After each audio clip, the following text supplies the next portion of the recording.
আমি আধা কেজি দুধ আগে থেকে জ্বালিয়ে ঘন করে রাখছি। আধা কেজি দুধ আগে থেকে জ্বালিয়ে ঘন করে রাখছি।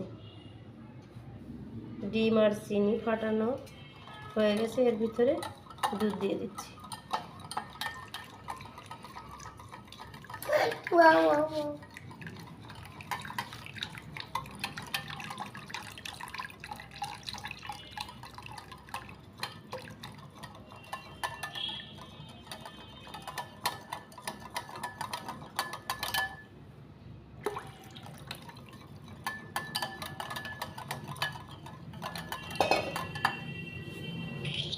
ডিম আর দুধে গন্ধটা যাতে না আসে এর জন্য ভ্যানিলা এসেন্স দিচ্ছি।